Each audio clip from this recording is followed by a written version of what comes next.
Olá, eu sou Otávio Benigon, estamos iniciando mais um podcast, seja muito bem-vindo. E estamos hoje com uma rodada de bate-papo, o nosso amigo Silva Júnior conosco e nosso convidado Ângelo César Ajala de Mendes, mais conhecido como Ângelo de Mendes. Seja muito bem-vindo. Silva, para as suas considerações finais, lembrando que está também na parceria conosco a Rádio Coração 95,7. Exatamente, 95,7. É um privilégio falar com os nossos internautas, Benigon, Gazeta MS, parceria com a Rádio Coração, como já apresentado aqui o nosso convidado, engenheiro agrônomo, 58 anos, ex-professor da Unigran, professor também da Escola Imaculada Conceição, da Escola Viegas, lá no Jardim Ouro Verde, foi presidente da IAGRAN, Grupo Plantio na Palha, do Clube Indaiá, uma excelente gestão no Clube Indaiá. Atualmente preside o Sindicato Rural de Dourados, casado e pai de 3 filhos, e aí vem o 5º neto, já são 4, né, sendo 2 homens e uma menina. Ângelo Ximenes, muito obrigado pela sua presença aqui conosco. Vamos lá, fala pra gente a situação atual, como é que está o Sindicato Rural de Dourados. Bom dia, Silva Júnior. Bom dia, Otávio. Prazer em conhecê-lo, né? Prazer é nosso. E com certeza é uma parceria muito próspera, né? Pelos teus ideais, pela conversa que nós já tivemos aqui. Com certeza vai ser um movimento muito interessante para o desenvolvimento de toda a sociedade. E com relação ao Sindicato Rural, Silva, o Sindicato Rural, nós estamos no último ano da gestão, né? Último ano da primeira gestão, e nós tivemos, assim, as 3 últimas safras, podemos dizer, 21, 22, 22, 23, 23, 24, nós estamos sofrendo, de certa forma, ora com produção razoável e preço não tão bom.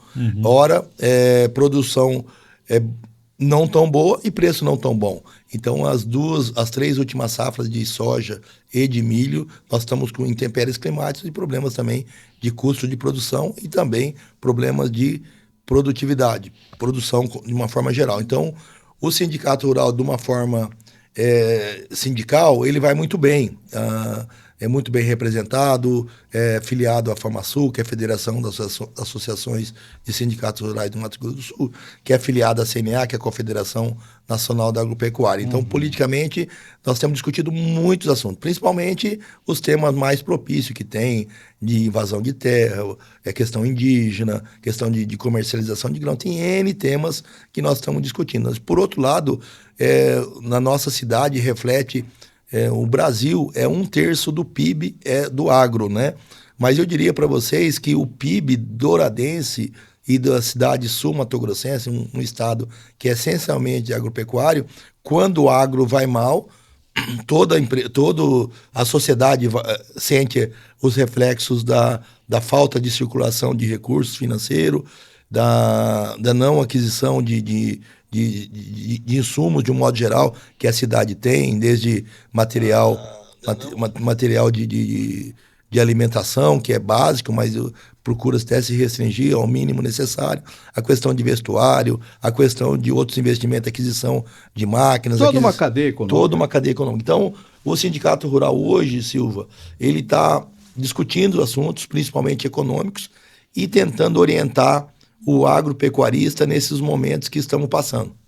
É verdade, nós falamos inclusive com o presidente do sindicato, aliás, da Associação Comercial e Empresarial aqui, e a gente destacou o seguinte, né, Otávio, que a entidade é uma entidade que discute política, mas ela é apolítica. Né? Apartidária. Apartidária, perdão. Ela é apartidária, quer dizer, discutem realmente os assuntos inerentes, né, ao agro e, como o presidente disse, num todo.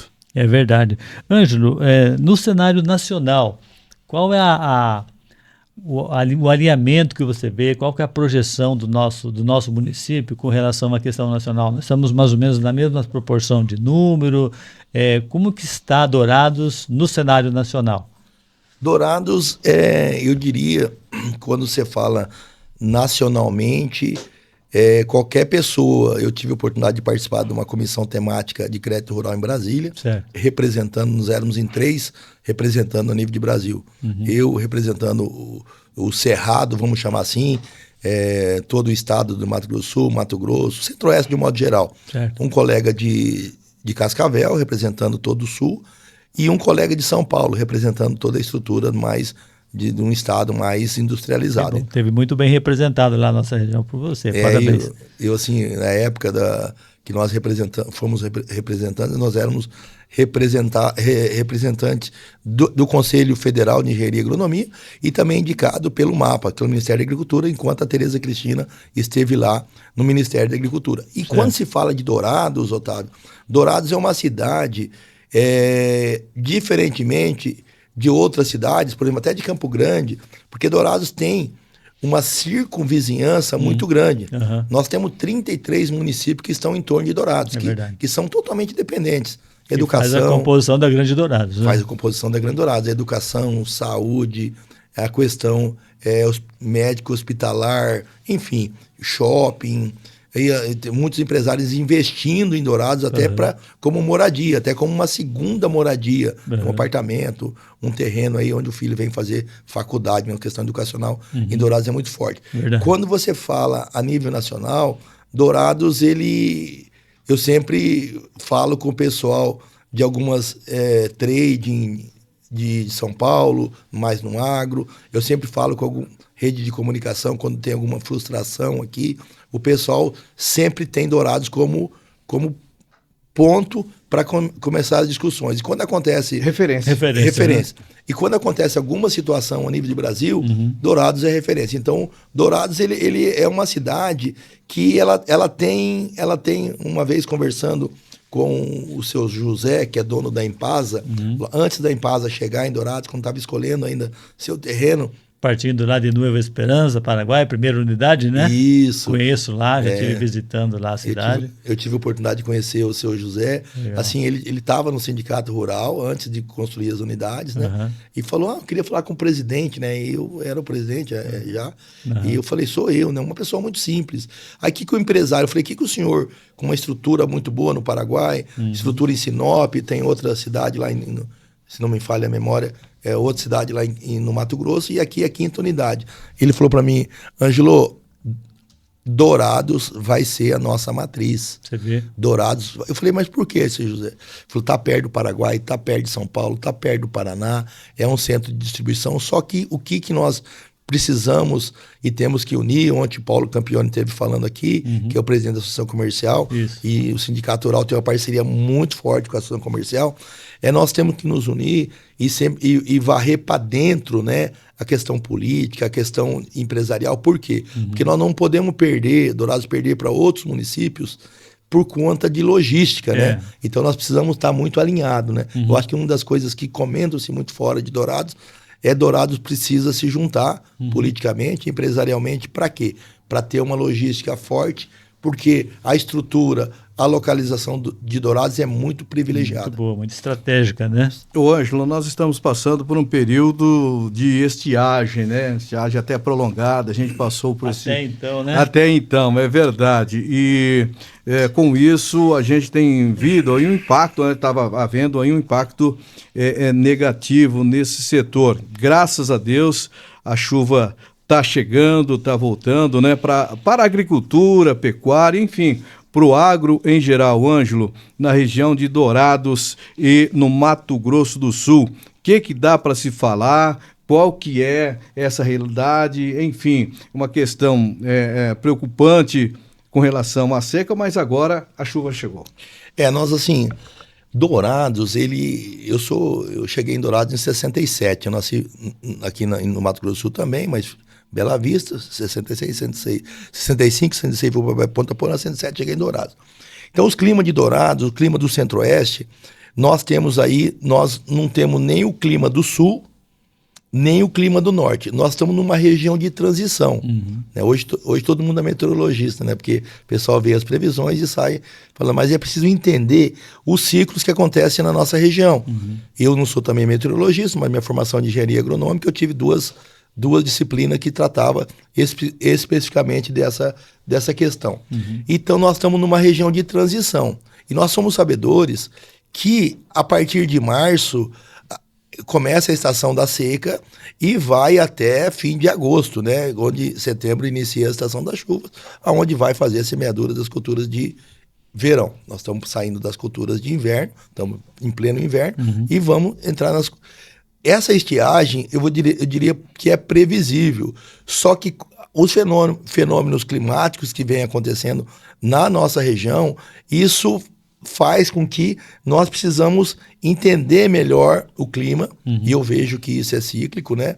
Hoje até, ouvindo o meteorologista ontem, em 1918, na Califórnia, nos Estados Unidos, teve a maior temperatura de todos os tempos, né? Nós estamos falando que as temperaturas altas, que nunca viu, as que teve no último ano e tal, mas na Califórnia, em 1918, teve 56,8 graus Celsius, né? Então, temperaturas muito fortes, né? Então, isso aí é ciclo. Então, os momentos que nós estamos passando e o agro está passando em todo o Brasil, quem falava que o Mato Grosso fosse perder soja por falta de chuva.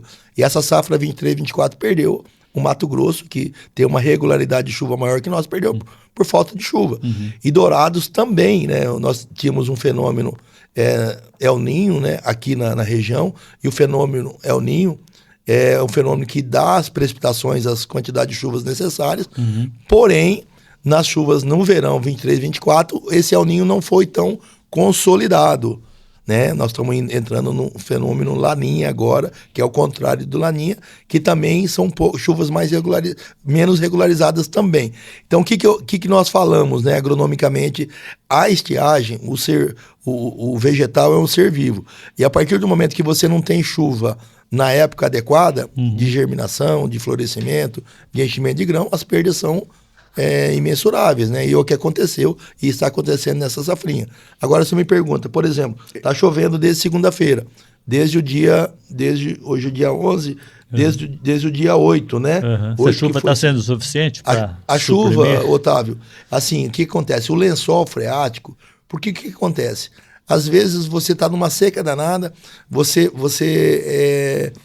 vai no solo, se você pudesse fazer o perfil, pudesse cortar o solo como se corta um bolo, a gente fala isso aí, uma trincheira, um perfil. Se você cortar esse perfil, você vai ver que tem água, mesmo com uma seca imensa, a 50, a 60 centímetros do solo, tem água, né? Então, quando a água é suficiente, quando a água que está lá embaixo encontra que a água está lá em cima. Perfeito. Porque o sistema radicular da planta, quando a gente fala em planta cultura anual, que é cultura anual? Cultura anual é uma soja, um milho. Cultura perene é uma braquiária que fica mais tempo lá. Uma braquiária, ela consegue ir lá embaixo, o sistema radicular. Se você abrir uma trincheira até 100 centímetros, até 1 metro de profundidade, você consegue encontrar ali suas raízes. Então, a grande dificuldade que se tem é aumentar esse sistema radicular. Então, essas chuvas são suficientes, ela se torna suficiente quando você tiver o nível do lençol freático em capacidade de campo, que é uma capacidade que a planta tem de poder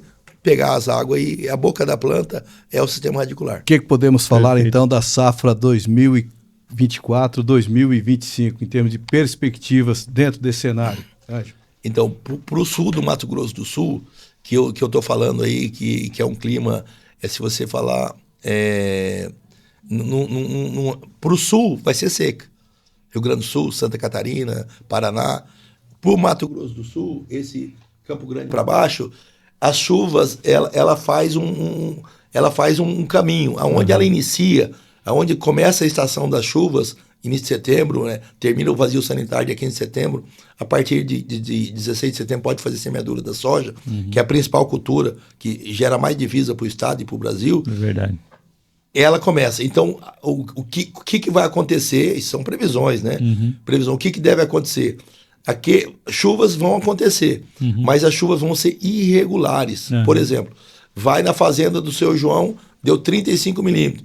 Na fazenda do seu Antônio, que está, ou mesmo na mesma propriedade, vai ter 35 milímetros, vai ter 18, vai ter 15, outro vai ter que ganhar 50. Então as chuvas vão ocorrer, só que as quantidades, eu diria assim, aonde for aquele caminho da chuva maior, vai ter uma quantidade maior de chuva. Então é um ano que o agricultor ele vai ter que estar muito bem preparado em termos de época de semeadura, né? Procurar entrar no mês de outubro até fim de outubro ali com toda a sua lavoura já estabelecida. Com relação às estiagens, às queimadas do Pantanal, isso prejudica também, de uma forma geral, claro, o agro, mas também afeta a nossa região, Ângelo? Com certeza, todo bioma, quando você trata bioma, e o bioma do Pantanal é um Pantanal sul-mato-grossense e um Pantanal mato-grossense, é um bioma único, né? O bioma não entende que dividiu o estado, é aquele bioma lá que é onde tem as populações ribeirinhas, onde tem os criadores que estão lá há mais de 200 anos, lá criando da forma, convivendo, né? O homem, ele convive com a natureza, né? E a partir do momento que você tem uma estiagem muito prolongada, que você não tem uma estrutura do Estado capaz de atacar on time focos que ocorrem em determinada região, se você não atacar uma situação que é pequena, aquilo pode se tornar grande. Então, as previsões estão aí. O sistema de meteorologia é um sistema brasileiro, ele não é tão avançado igual os Estados Unidos, igual a Europa, tal, mas é um sistema com uma assertividade muito boa e ele tem essas informações. Então, o que tem que ser preparado? Os recursos, até onde eu sei, eles estão cada vez menores para poder atender essas situações emergenciais. Então, o empreendedor, o proprietário naquelas regiões que tem que cuidar da situação da sua porteira para dentro, e o Estado tem que fazer a parte dele também, né? Perfeito. Então essas estruturas, ela precisa estar muito bem conversada. Tem que ter equipes, tem que ter reuniões, tem que ter simpósio, não deixar a coisa acontecer. Agora, afeta todo o sistema? Afeta todo o sistema. Por exemplo, quando você tem uma queimada descontrolada, isso aconteceu em Ribeirão Preto também. Eu não sei se vocês viram, há 15 dias atrás aí, um canavial inteiro pegou fogo lá em Ribeirão Preto, que é uma cidade, um estado que é diríamos assim, um estado mais industrializado, com um efetivo de proteção maior, acredito que seja o São Paulo também acontece. Mas com certeza afeta todo as empresas e os empreendimentos agropecuários. Certo. Ângelo, como que nós podemos fazer uma conexão do agro com a população em geral? Seja parte do comércio, seja parte da indústria. Como que nós conseguimos enxergar, pela sua explicação, a importância do agro que transcende o setor do agro, mas que atinge também a comunidade como um todo? É uma excelente pergunta. Eu vejo assim, né? Eu sou engenheiro agrônomo desde 87, sou agricultor desde 2000. Sim. Então eu vejo que o agro, ele pecou muito, sabe? Como pecou muito? O agricultor é o bisavô, que é o avô, que é o pai, que é o filho, que vai ser o neto. Então ele está preocupado ali, ele sempre se preocupou, até um tempo atrás, da porteira para dentro. Ele nunca se preocupou da comunidade saber o que... Se você pegar em outros países, por exemplo, Europa, o próprio Estados Unidos, o cidadão urbano, ele não quer ir para a lavoura, porque ele quer estar na cidade com mais conforto e tal. Então ele tem um entendimento que o agricultor, que o pecuarista, é interessante mantê-lo lá. E eu vejo assim, né, o programa da FamaSul tem um programa chamado Agrinho, né, que aquele Agrinho são as crianças que vão... eu vejo assim, né, que eu fui professor também do ensino médio, na Escola Imaculada Conceição, no Viegas, e eu vejo que as crianças, elas precisam... Hoje, meu neto, pai, vamos para a fazenda, vamos. E a fazenda é o sindicato onde tem cavalo e tal. Sim. Hoje as crianças crescem não sabendo de onde vem o leite, não sabendo de onde vem o arroz. E está tão perto da gente, né? Não sabendo de onde, como que é esse ambiente da piscicultura, dos rios, dessa natureza. Então nós temos que voltar, nós temos que criar ambiente. Uma vez nós fizemos um evento que nós trouxemos um grande repórter, ele aqui em Araújo, ele falou: o agro faz tudo certinho, só que ele não vende isso aí para a sociedade. A sociedade acha que o agro, ele tem as benesses do governo, ele anda de caminhonetona, ele faz um monte de coisa. É preciso desmistificar, né? Essa desmistificação, e o empresário rural, desde o mini produtor, o pequeno, o médio e o grande, todos eles, as receitas deles, hoje eu diria para você, Otávio, que num ano normal, de preço normal, custo normal, retorna para o agricultor 10% de toda a movimentação dele. O resto, os 90%, vai para as escolas, o filho dele estudando em escola quando é particular, vai para as confecções, vai para o automóvel, enfim, vai tudo. Movimenta inúmeros setores, né? Todos os setores. E quando a coisa não roda, que impacta, né? Impacta. Aí só é isso que o cidadão percebe, urbano, né? vai perceber. É verdade. Ele vai perceber, porque até então ele fala, não, é normal. Se o agro parar, a coisa continua. E aquela máxima que tem na televisão, o agro não para, porque ele trabalha com ser vivo, né? Por exemplo, eu lembro que na pandemia pediram para, determinado momento teve o lockdown e não podia nem sair carro, né? Ficou uma semana aí na cidade, em outras cidades também. Aí eu fui conversar com o presidente do sindicato rural, com as autoridades municipal, estadual, federal, olha, nós temos que fazer as aplicações de produtos, nós temos que levar óleo diesel, nós temos... Por quê? Porque a planta, ela desenvolve, uma fábrica, é uma indústria de céu aberto. Você semeou a semente ali, pode até não chover, mas ela vai crescer, vai desenvolver, vai produzir frutos, pouco ou muito, e vai morrer, e vai ter outra, entendeu? O agro não para. E isso aí, o cidadão, se você pega um cidadão da cidade e leva no campo, esses tempos atrás eu levei alguns funcionários para fazer o acompanhamento de um dia dentro da fazenda. Interessante. Porque o pessoal fala, quando chove o funcionário não faz nada. Mas está mexendo em peça, está reformando o trator, está fazendo revisão. E não tem, acorda cedo, dorme cedo, a qualidade de vida é muito boa, porém a movimentação é uma indústria de céu aberto. E trabalha muito, né? E trabalha muito. Trabalha muito. E aí, falando nessa questão, da distância do campo para a cidade, para essas gerações, ou para essa geração atual, né? Se falar em Codorna, né? Falar em Perdiz, falar em Seriema, vai ter que fazer um workshop, alguma coisa nesse sentido, né? Para ver se eles conseguem chegar. Presidente, Ângelo Ximenes está conosco, Benigon Cast, Gazeta MS, parceria com a Rádio Coração. Queremos agradecer a Coração também, a rádio, porque tem feito com que os nossos conteúdos cheguem também, além dos nossos teleseguidores, aos ouvintes, milhares, né? Verdade. Aqui na Grande Dourado. Estamos com o Ângelo Ximenes, Ângelo César Ajala Ximenes, ex-presidente do sindicato do Clube Indaiá, que fez lá 2 gestão realmente primorosa. Presidente, tivemos a Expo Agro 2024. Qual que é o balanço? O que o senhor pode falar? O sindicato organizador do evento, 500 milhões em negócios, é grana para Dedéu, né? Ainda não é o ideal, né, presidente? Bem abaixo ainda do que, lógico, né, do que do ano passado, mas chegou aí, o ano passado, a 1 bilhão, né, ou mais, enfim. O que influenciou e de que maneira o senhor avalia para a gente o porquê essa queda nesses negócios? Primeiramente, Silvio, a Expo Agro, ela é uma feira que o pessoal de Cascavel, o show rural de Cascavel, a AgriShow, que é a maior feira, eu considero a AgriShow a maior feira do mundo. O pessoal fala que é da América, eu tive várias oportunidades de ter estado na Farm Prog Show, que é na virada final de agosto para setembro, e a AgriShow é uma feira muito, muito, muito acima das expectativas, né? E outras feiras que acontecem em todo o país.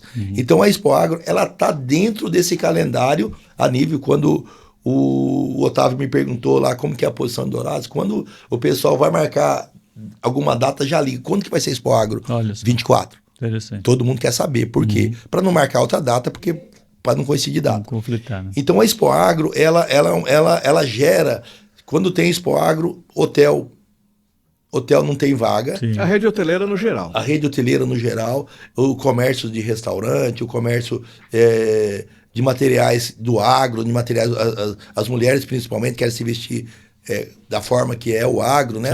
A Expo Agro é um evento, e o prefeito atual, ele, logo que eu assumi, foi concomitante com a eleição desse prefeito atual, e ele comprou a ideia também, o governador também, na época ele era secretário, depois se tornou governador, e nós temos essa parceria, né, com o governo municipal, governo estadual, governo federal de menor proporção, e também com a sociedade como um todo. Então o agro, ele chegou a um ponto, a fevereiro, de realizar ou não Expo Agro. Alguns diretores, não, é perigoso, alguns empresários já vinham de frustração, já estava uma seca danada, alta temperatura, não fazer não. Nós tomamos uma decisão, a diretoria, fazer a Expo Agro. Você mesmo falou, Silva, que nós movimentamos 23, próximo a R$1 bi. E 24 movimentou a metade desse valor. Mas isso para nós, por exemplo, as cadeias produtivas, e Dourados, ela hoje, ela é campeã e ela está sendo foco das cadeias produtivas de avicultura, de suinocultura. Há 5 anos atrás, o simpósio de avicultura era um simpósio pequenininho, o simpósio de suinocultura é pequenininho. Essa última feira agora, essa última Expo Agro, deu mais de 1.000 pessoas no simpósio de suinocultura. Você vê, cara, é um número sensacional. Assim, além de todas as empresas, a maioria das empresas dos maiores portes, dentro ali do sindicato, teve suíno o dia inteiro para quem quisesse ir lá consumir, olhar, produção, equipamentos, presença de governador, presença de deputado federal, presença do pessoal do Ministério da Agricultura. Sim. Simpósio de avicultura, eu lembro que a presidente da avicultura falou, Ângelo, nós precisamos ter contato com o governador e tal. O governador estava naquele dia lá, que era na época o Reinaldo. Aproximamos, fizeram o frango vida dentro da Expo Agro. Então, assim, muitas vezes pode não acontecer aqueles negócios que a empresa está pensando. Mas de momento, de momento, você falou a palavra certa. Por exemplo, o pessoal de empilhadeira venderam todas. Pequenos negócios. Pequenos negócios para o tamanho da Expo Agro. O pessoal de drone vendeu todos. A Ford vendeu 48 caminhonete 23. No 24 vendeu 6. Assim, mas eles não estavam esperando que pelo momento, talvez não vender nenhuma, venderam, porque está expondo. E o próprio empresário, ele tem que observar que a vida útil da empresa não é naqueles momentos só, teve um ano também que determinada empresa não quis ir. Mas não tem nem produto para entregar. Foi o ano 23, se não me engano, que você comprava uma caminhonete, demorava um ano, acho que foi 22, para chegar a 23. Teve o ano da pandemia, depois a soja foi o preço lá em cima. Faltou peça, faltou caminhonetes. Aí teve empresa que não queria ir por conta que não tinha produto. Eu falei, aí que você tem que ir. E a mesma coisa agora, no ano de 24, que deu problema de frustração, queda de preço e poucos negócios. Mas eu falei suinocultura, falei avicultura, falei a questão das empilhadeiras, drone, outros pequenos negócios, assim, os pequenos empresários muito satisfeitos de poder participar. E nós, assim, Silva e Otávio, muitas vezes a gente faz em parceria com a prefeitura, parceria com o governo estadual e federal, a comunidade fica esperando a Expo Agro. A comunidade quer ir lá no parquinho, quer ver um show. Dentro do show nós temos um show que é portão aberto, né? Para aquelas pessoas que queiram que adentram ao recinto até às 18 horas. O show é às 23. Mas aquela pessoa que quer andar, mesmo o show sendo pago, ele fica ali após 18 horas, fica ali no parque e não vai ter o custo. Nós pensamos muito na população dentro dessa... E também na comunidade, sabemos, somos sabedores que o ano está sendo um ano difícil. E vai ser mais difícil ainda, não sou o profeta do Apocalipse, mas o segundo semestre... O cenário está apontando para isso, O cenário está apontando para isso, né? Verdade. Então é isso. Silva, caminhamos para a reta final, né? Muito boa a nossa conversa, Ângelo. Precisamos estar mais junto. Ele, inclusive, discorreu aqui sobre a força, né? Da Expo Agro, muito bem explanado. Muito bem, importância, Uma aula. Uma aula do professor. E os questionamentos que ficou, Otávio e os nossos teleseguidores e ouvintes também, com relação à feira, ela acontece, mas concomitantemente não tem o rodeio, é isso, Ângelo? Na verdade. O rodeio é uma outra... É uma outra empresa, é um outro segmento, ela não é junto com a feira, com a Expo Agro? Então, antigamente era, né? Então, teve momentos, Silva, que foi.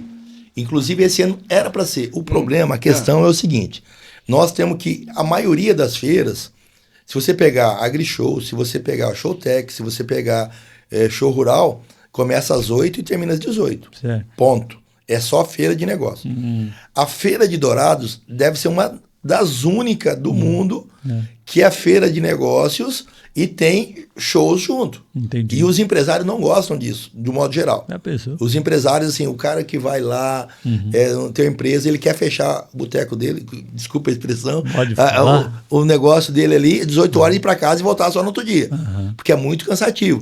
E como ele sabe, por exemplo, que o Otávio vai vir no show lá que lá, ele vai, vou deixar aberto aqui para servir até ele entender, de repente eu posso fazer uma venda. Quantas vendas foram feitas à noite? Certo. Então o que acontece? A feira de Dourados é uma feira que envolve, bacana isso aí. envolve a parte do empreendedor, porque o empresário quer fazer o negócio dele, nos shows. E há muito tempo o Sindicato Rural não faz os shows. Ela terceiriza esse segmento, né? Porque é muito problemático. Só para ter uma ideia, só naquele show de 30 de 23 uns cantores ali de Goiânia, ali o Dormir na Praça lá, o Bruno e Marrone. Não teve o show. O show gratuito para 30 de setembro, fizemos rodeio. Só o custo de deslocamento do avião deles e mais estrutura, 300 mil. Eles não cobram nada. Então é muito caro você trazer um mega promoção. Então o Sindicato Rural não faz shows. Ele terceiriza para uma empresa especialista nisso e pega uma comissão, dando prejuízo ou lucro, pega uma comissão daquele valor que vai entrar. Perfeito. Ponto. Inclusive, esse ano, a empresa que pegou, o número que eles nos apresentaram, 1.300.000 de prejuízo que teve com os shows. O Sindicato Rural teve a parte dele, não teve prejuízo nenhum. Inclusive, a gente sente, né, que quer que o empresário tenha essa... Com relação ao rodeio. O rodeio era para ser feito juntos. É terceirizado também. É terceirizado também. É terceirizado porque o rodeio, ele dá muita despesa. Ele tem muito problema na questão de animais. Tivemos um problema aí em Fátima do Sul agora. É uma fatalidade, mas isso pode acontecer, porque é muito movimento, são muitos peões, você tem que ter muita segurança e tal. Então, para o ano que vem, nós temos agora para dezembro, Silva, é uma etapa que é de Avaré. Avaré está abrindo mão, vai ser uma etapa brasileira. Eu estou falando de primeira mão para vocês aqui. De rodeio. Então vai ser uma estrutura só para rodeio. Cavalo e boi. É cavalo e boi. Então vai ser uma coisa muito... Não está alinhado totalmente. Mas é uma possibilidade de vir para Dourados. Grande. Bacana, né? Grande, porque nós temos um diretor nosso, que o pai dele foi um dos primeiros de Barretos. Entendi. Primeiro, e esse diretor nosso, o Michael, é muito ligado a Barretos e muito ligado aos rodeios. Ele é da diretoria nacional. Então tá para vir esse rodeio lá. Então nós não fazemos concomitante com a Expo Agro, porque seria mais uma situação... Mais um mega evento dentro de um grande evento. Mega evento. Tá certo. E um outro detalhe, o Otávio e pessoal, importante também de se dizer que tudo é terceirizado, inclusive o estacionamento, que tem uma parceria com o Rotary. Muito bacana. Sim. Quanto menos descongestionar a gestão, melhor, né, Ângelo? Não tem condições, né? Muito obrigado pela sua presença. Vamos estar mais vezes aí, né, Silva? Certeza. Queremos comunicar à nossa audiência que a El Shaddai continua atendendo aqui na Marcelino Pires, 1456. Você sabe, nós temos aqui materiais escolares, materiais para escritório, o setor da gráfica e também revelação de fotos, personalização de canecas e camisetas. Nosso contato continua o mesmo, 996759094. Um grande abraço, Silva, Gazeta MS, Rádio Coração 95,7, transmissão também da nossa programação. Ângelo, suas considerações finais e as portas continuam abertas para você voltar quando quiser. Obrigado, Benigon, obrigado, Silva. Assim, eu vejo assim, né? Dourados está precisando disso, de conversas informais, mas que de uma certa forma não vai crescer a cidade. E faz parte da pergunta, presidente, inclusive, que nós fizemos aqui para os nossos, né? O que o senhor pensa sobre Dourados? O senhor já fecha. Tá, eu vejo assim, Silva, nós precisamos, né? Quando eu formei, eu tive a oportunidade de ir para Sapezal. Eu fui por 2 motivos, né? Meu pai teve um aneurisma e eu não era rimo de família, mas era o único solteiro à época. E também por Dourados, para mim, é uma cidade que eu elegi, por quê? Porque eu sabia que Dourados ia chegar nesse ponto que está chegando agora. Sapezal no Mato Grosso. Mato Grosso. Eu ia trabalhar para um grupo muito grande lá e provavelmente estaria por lá. E Dourados chegou num ponto que eu escolhi pela idade que eu estou chegando também. Com uma educação muito boa, com a medicina muito boa, com uma estrutura, tal. Então, o que nós precisamos fazer? O que eu vejo, né? Que Dourados, inclusive, nós tivemos dia 21 e 22 de junho, último agora, e a Maringá. Eu também já estudei em Maringá, e o urbanista Jaime Lerner, que fez Maringá, fez Dourados também, na época do Zé Elias Moreira, aqui em Dourados, e lá em Maringá. Se você sobrevoar Maringá e Dourados, você vai ver que há semelhança. Então, Dourados é um polo, né? E eu vejo assim, que nós, influenciadores, né, vocês aqui da imprensa, você empresário, e nós temos que buscar verificar mais Dourados para a questão. Esses dias, eu, numa reunião do Rotary, eu fui convidado ali, que estava o governador nacional, o Branquinho me chamou, para eu falar para o Verruc lá, fazer das perguntas. E a pergunta que eu faço, né, para todo mundo, e eu faço a meia-culpa também, é nós nos unirmos para a logística de Dourados realmente funcionar. Funcionar aeroporto. E não assim, o prefeito estava ontem com a Infraero, os deputados, enfim. Mas nós temos que. As coisas demoram muito para acontecer em Dourados. Demora para uma cidade que tem 1.200.000 habitantes no entorno de Dourados, aí, 33 municípios. Pessoal, é muita coisa que falta, a questão de habitação está indo, né? A questão de infraestrutura, principalmente a questão dos asfaltos, a questão do aeroporto, a questão deixa muito a desejar. Então nós temos que deixar Dourados preparado para o empresário quando o seu Zé da Empasa, quando as cooperativas vierem aqui, falar, não, nós queremos fazer Dourados. E uma cidade diferenciada. E depende muito de nós, porque nós muitas vezes aí, nós não puxamos a brasa para o nosso assado. Não ciscamos para dentro. Não ciscamos para dentro. O termo é esse. Você falou bem, Sérgio. E eu acho que o momento é esse. Momentos que nem esse podcast, que nem o Otávio, que tem um empresário aqui, que tem essa visão de estar junto aí com o Silva, da Gazeta, formando aí a Benigão Cast com a Gazeta, para que nós possamos continuamente estar discutindo. E não só uma discussão, tem que colocar isso na prática. É verdade. E tem que colocar isso a prática arrasta tudo, né? Então, a teoria, inclusive, aprofundando um pouquinho, Silva, nós temos essa discussão do CODED, o Conselho de Desenvolvimento Estratégia de Dourados. O CODED já tem muitas informações. Olha só. E é um modelo inspirado lá em Maringá também, modelo, né? Na verdade, não precisamos inventar roda, não, Benigão. Já as coisas nós precisamos, cidade semelhante, né? Ctrl+C, Ctrl+V, nós temos que pegar coisas que estão funcionando em determinados locais e pôr funcionar. O tempo é muito rápido, né? Perfeito. Silva, tranquilo. Obrigado. Audiência, obrigado. Um beijo no coração. Até a próxima. Até a próxima. Valeu. Tchau.